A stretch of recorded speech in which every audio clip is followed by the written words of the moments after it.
The story begins in complete darkness. A man suddenly wakes up, confused and disoriented. He wonders if he fell asleep and tries to figure out where he is, but it's far too dark. As he panics, a faint line of light slowly appears in front of him.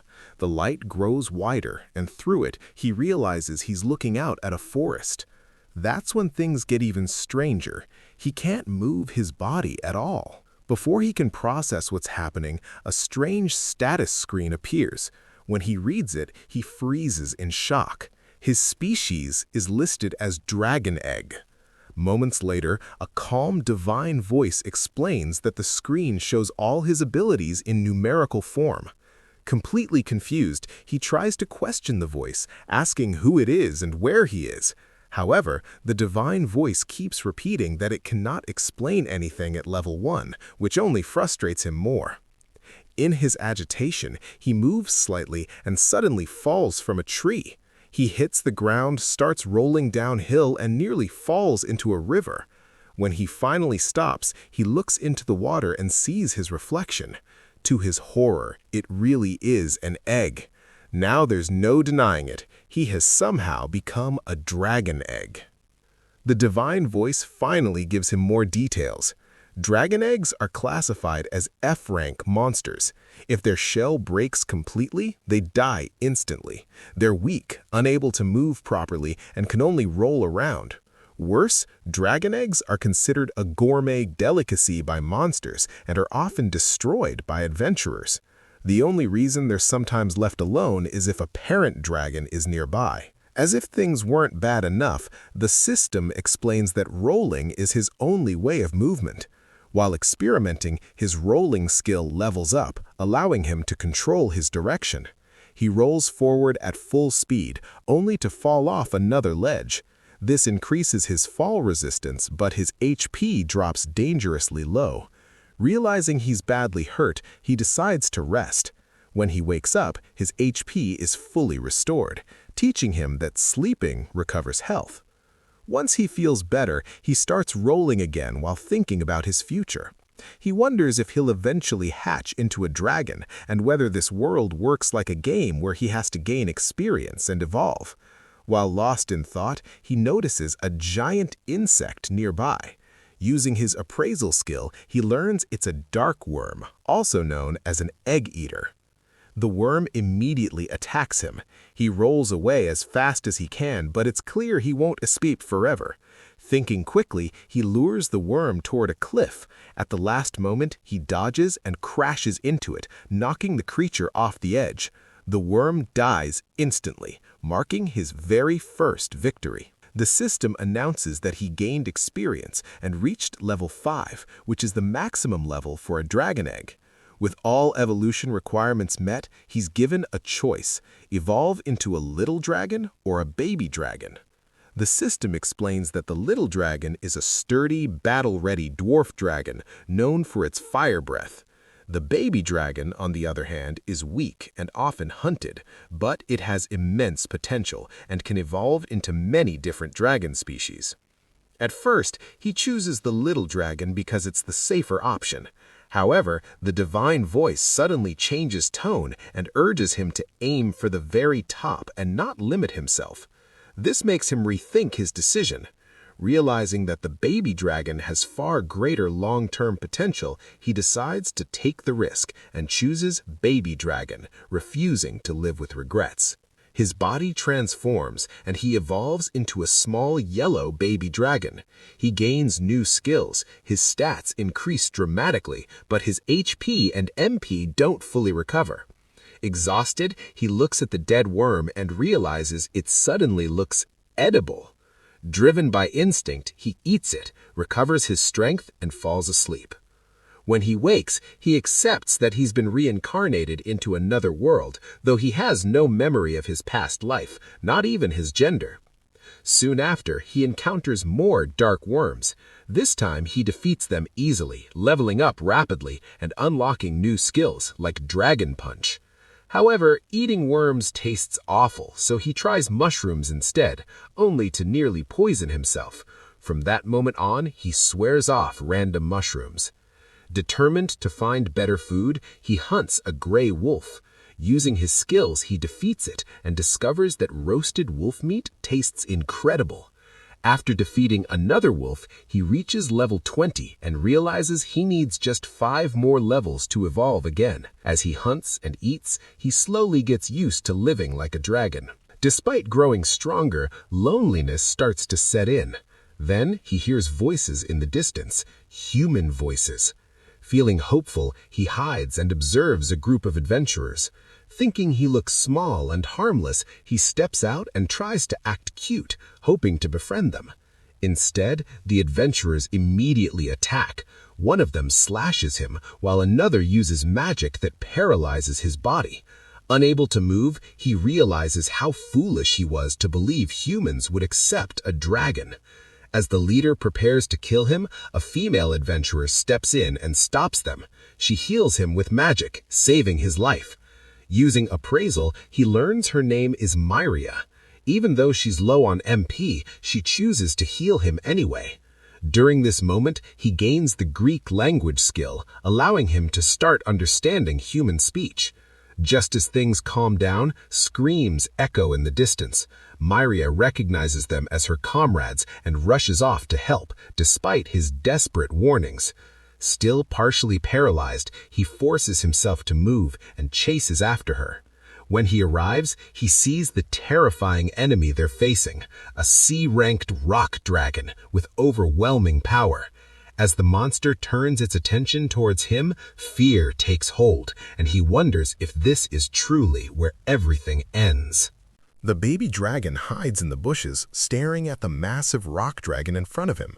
In that moment, he realizes how foolish he was to believe he could win by working together with humans. Looking at the enemy's size, he even questions how something this huge can be called little. As he watches carefully, he notices Myria lying on the ground. She is still alive, but the rock dragon has already spotted her and is moving straight toward her. Fear floods his mind, and a voice inside keeps telling him to run away or he will die. The divine voice confirms the harsh truth. He has no skills or stats capable of defeating such a monster. Even so, the baby dragon refuses to abandon the person who saved him earlier. He gathers his courage and rushes forward. When the rock dragon attacks, he narrowly escapes by rolling away, earning the title King of Evasion in the process. During the chaos, he sees that one man has already died, while another is still alive but bleeding heavily. Knowing he cannot win, the baby dragon changes his goal and focuses on saving whoever he can. He uses his rolling technique again and again, not to defeat the enemy, but to lure it away from the injured humans. The rock dragon suddenly stomps the ground and unleashes a tremor, striking the baby directly. Realizing evasion alone is no longer enough, he jumps forward and lands a fire-powered punch. The attack works, but the monster quickly regenerates, proving once again that it cannot be defeated. Taking advantage of the moment, the baby dragon grabs Myria and decides to escape. He knows he cannot save everyone, but he can at least save her. While carrying her, he notices her HP steadily dropping because of blood loss. He considers using healing magic, but quickly understands he does not have that power yet. Instead, he relies on a sharp sense of smell to find the direction humans came from earlier. Following the human scent, he runs with everything he has. Soon, a pack of gray wolves surround him. With no way out, the baby dragon fights back fiercely while still protecting Myria. She briefly wakes up and sees the small dragon standing alone against multiple wolves, fighting desperately to protect her, before losing consciousness again. After defeating the wolves with great effort, the baby dragon continues forward, already reaching his physical limit. Just as he was about to collapse, he finally reaches a human village. He cries out for help, but the villagers only hear the terrifying roar of a monster. Panicked, they rush outside with weapons, and one man stabs the baby dragon in the leg with a spear. Despite the pain, the baby dragon refuses to drop Myria and desperately tries to make them understand he is helping her. Fortunately, one of the villagers recognizes Myria, calming the situation. Realizing words will not work, the baby dragon gently places her on the ground and runs back into the forest. The villagers immediately tend to Myria and call for Marielle. Alone again, the baby dragon feels relieved knowing she is safe, even though his own wound is severe. At that moment, he learns a painful truth. No matter what he does, a dragon will always be feared as a dragon. As a small reward for his actions, the divine voice grants him the title, Itty Bitty Hero. 2 days later, Miria wakes up in the village under Marielle's care. The elf explains that her injuries were severe and required powerful white magic to heal. Miria learns that Grants is dead and that Dawes is missing, likely killed by the rock dragon. Overcome with guilt, she blames herself, but Marielle says Dawes' pride led to his own death. As Miria wonders how she made it back to the village, Marielle insists she was found unconscious near the village and attacked by a monster that was later driven away. Since no one entered the forest that night, Marielle believes Miria lost her memory due to trauma. A faint image of a baby dragon fighting wolves flashes through Miria's mind, but she cannot fully remember. Meanwhile, the baby dragon wakes up completely healed, surprised by his rapid recovery. Thinking about Miria and his own weakness against the rock dragon, he becomes determined to grow stronger. Using a clever trap, he lures multiple shadow worms into one place and defeats them all, even earning the title Wrongdoer, which he clearly dislikes. After reaching level 25, the baby dragon unlocks his next evolution. He is presented with several choices, each with different strengths and futures. When he hears that one path allows him to transform into a human, his hesitation turns into deep conflict. Choosing power, safety, or morality will shape the rest of his life. The dragon facing a serious dilemma. He knows that evolving into a young plague dragon is a dangerous choice, but his worry for Miria is stronger than his fear. More than anything, he wants the ability to transform into a human so he can live honestly among people. If things go wrong, he believes he can always return to his original form. With that hope in mind, he finally accepts the evolution. His body grows rapidly, and his appearance changes into a large black dragon with red patterns. When he looks at his reflection in the water, regret immediately hits him. He looks exactly like an evil monster. At that moment, the divine voice announces several changes. His status check ability levels up, allowing him to see detailed information about his skills. The divine voice itself reaches level 2, and the dragon gains new abilities like flight and dragon-scale dust. His bite evolves into poisonous fangs, and he also gains multiple dark-type abilities. On top of that, his titles upgrade, including Calamity, and his villain title rises to level 2. The dragon starts to worry that he has truly chosen the wrong path. Looking through his skills, he realizes something terrible. There is no human transformation ability. Panicking, he demands answers from the divine voice, but it refuses to explain anything beyond his current level. After calming down, he tries asking about the divine voice itself, but once again, no information is given. Then he tests his new abilities. Dragon-scale dust activates when he flaps his wings, releasing a poisonous miasma that weakens everything around him. At maximum power, it can poison entire nations just by flying overhead. To test it, he flaps his wings near a flower, which instantly withers and dies. This makes him realize he has become a walking biological weapon. His pestilent breath is even worse, spreading contagious disease that once wiped out an entire civilization. The dragon begins to fear that he is becoming the villain of this world. He checks his titles next. One of them, Mini Hero, is given to those who show courage and kindness. It slightly boosts weapon damage and strongly affects future evolution paths. Seeing this, the dragon believes there may still be hope to escape the evil route. However, when he learns about the villain title, his fear returns. This title strengthens dark abilities, weakens regeneration, makes learning white magic harder, and heavily influences evolution toward evil. Overwhelmed, the dragon panics, convinced he made a terrible mistake. The scene shifts to Miria and Marielle inspecting the village's protection stones. These stones form a barrier that discourages monsters from entering, but Marielle explains that it is more of a psychological deterrent than a true defense. Monsters with strong determination can still pass. This makes Miria wonder if the small dragon truly came to protect her. To prevent it from happening again, Marielle reinforces the stones with magic. As they work, Miria admits she believes the little dragon saved her. Marielle questions whether Miria is developing feelings for a monster, which Miria quickly denies. Then Marielle explains how monsters grow stronger by leveling up and evolving into higher ranks. Monsters have level limits, and once reached, they evolve and repeat the process. Special individuals, like heroes and saints, can hear the divine voice, which is how this knowledge was passed down. Marielle ends the conversation stating that monsters live only to gain power, and even if one saved a human once, it will eventually turn on them. Humans and monsters, she says, cannot coexist. Back in the forest, the young plague dragon refuses to give up. He decides to grow stronger as fast as possible and reclaim the path of a hero.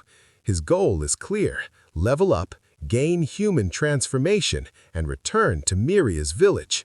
With that resolution, he sets out to hunt monsters for experience. Almost immediately, things go wrong. He is suddenly trapped in a powerful web, and a giant spider appears. The dragon realizes he cannot defeat such a strong enemy. When another web attack comes, he uses baby breath, burning the spider and accidentally setting the web on fire. He rolls on the ground to extinguish the flames, gaining fire resistance in the process. Taking advantage of the spider's burning state, he attacks with venomous claws, but her HP only drops to half.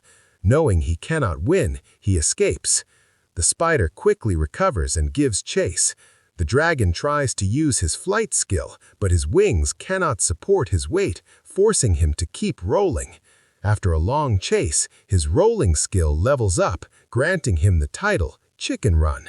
Even as he feels embarrassed, he suddenly reaches a cliff. With no other choice, he rolls and leaps off. This time his wings finally work, allowing him to glide across safely. Thinking he escaped, he relaxes for a moment, only to see the spider cross the gap using webs and continue the chase. As he flees, he accidentally runs over a wolf, gaining experience. Thanks to bonus titles, he quickly levels up to 8. Feeling stronger, he finally turns to fight. He pretends to be weakened, tricking the spider to approach him. When she gets close, he unleashes a full-power baby breath and finishes her off with a tail strike. The dragon jumps to level 14. His breath skill improves, and he gains the dragon tail ability. However, once again, there is no human transformation. Frustrated, he takes the wolf's body and searches for shelter. He finds a cave, cooks the meat, and experiments by adding fruits to improve the flavor. This simple idea earns him the title Master Chef, making him feel like his life is constantly being observed. As night falls, he dreams of living peacefully among humans, but reality hits hard. In his current terrifying form, no one would accept him. Desperate, he begs for human transformation, but receives no answer. Meanwhile, in the village, Miria hears rumors that someone matching Da's description was seen near a pond. Though others doubt the story, Miria takes it seriously. She tells Marielle she wants to search the forest, but Marielle refuses due to the danger. Instead, she promises to contact the Adventurers Guild. The next day, the dragon wakes up refreshed and eager to keep leveling. While washing his face at a lake, he notices a strange slime-like creature.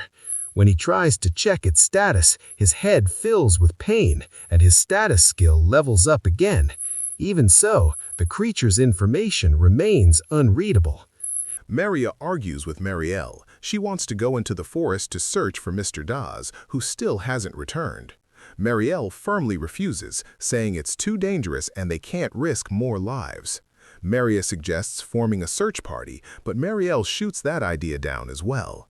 In the end, she reluctantly agrees when Marielle promised to ask the guild for help and send adventurers instead. Elsewhere in the forest, the young plague dragon wakes up feeling refreshed after a good meal and sleep. Full of motivation, he decides to grind experience and aim for one thing above all else: human transformation. While exploring, he notices something strange on the ground. At first, it looks like a puddle, but he quickly realizes it might be a monster. Thinking it's weak, he tries to check its stats. However, his view stats skill isn't strong enough yet, causing intense pain in his head and eyes. The skill levels up mid-attempt, revealing a horrifying sight that makes him immediately back off. Realizing it's something he should never mess with, he wisely leaves the area. Continuing his search, he spots what looks like a pot lying around. Thinking it could be useful for carrying fruit, he approaches it, only to discover it's actually a monster called a patortis. He attacks it, but its shell is incredibly hard. Even after repeated blows, the monster uses rest to heal itself, turning the fight into a headache. Using his brain instead of brute force, the dragon lures the patortis into water where it can't swim properly.